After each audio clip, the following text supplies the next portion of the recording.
They were yummy.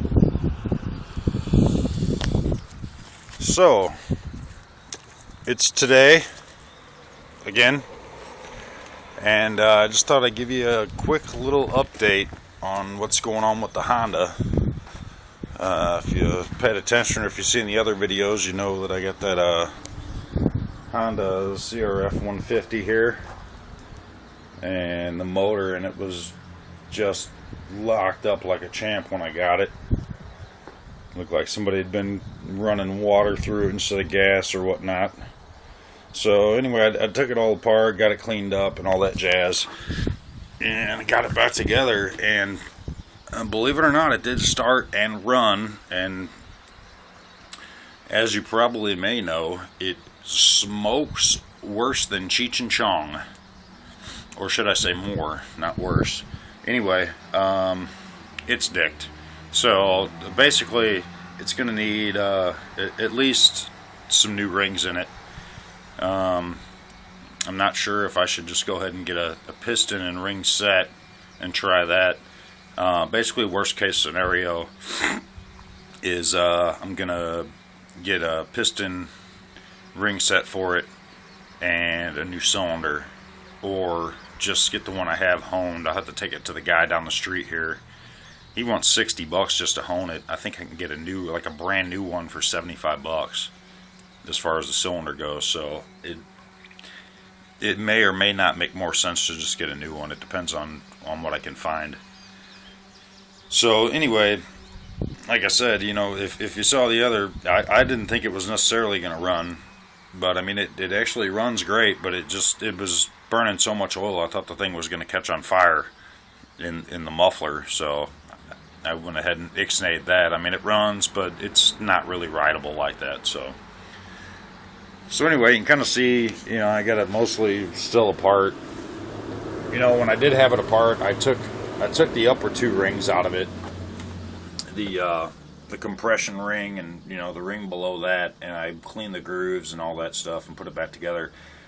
The only thing I didn't do was I didn't mess with the oil ring at all. So you know, the only other thing is, you know, maybe the oil ring is just still rusted in there too much to where it's not expanded out to where it's just letting all the oil pass by too much. So the engine is so easy to get out of this thing. I mean, it only takes about 25 minutes to get the motor out of this.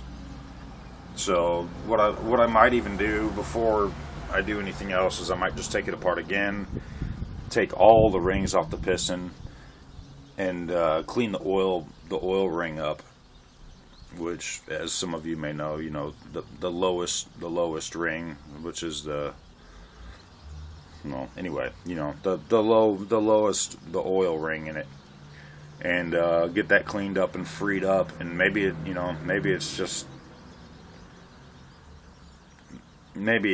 dicked, but fact of the matter is, I mean, even if it boils down to having to do what I'm talking about having to do, since it was such a good deal, it'll be worth doing, and I have plenty of time to knick-knack around with it, so I might as well go ahead and try that out before I put any more money into it, or before I put any money into it, I should say. You know, looks pretty. I guess you guys haven't seen it complete yet. I do have, you know, I have everything, the fairings and all that stuff for it. The only thing I don't have is like the rear fairings that go on it, which is basically kind of covers the muffler a little bit. No big deal. So, because you know, no matter what happens, I might have to put a tire on the back of this thing. So anyway, I just thought I'd let you know I did get it running. It runs, but it just smokes its ass off. So maybe I'll take it apart and try again, free up that oil ring, and see if that'll make a difference. And if it doesn't, well, then we're gonna have to dig a little deeper. I mean, deeper in there, and deeper in the old pocket. You know what I'm saying? So I'm gonna try and stay away from the second one. So I'll give it another try. I'll free up that oil ring and stuff, and I'll let you know what happens. So until next time, I'll see you then.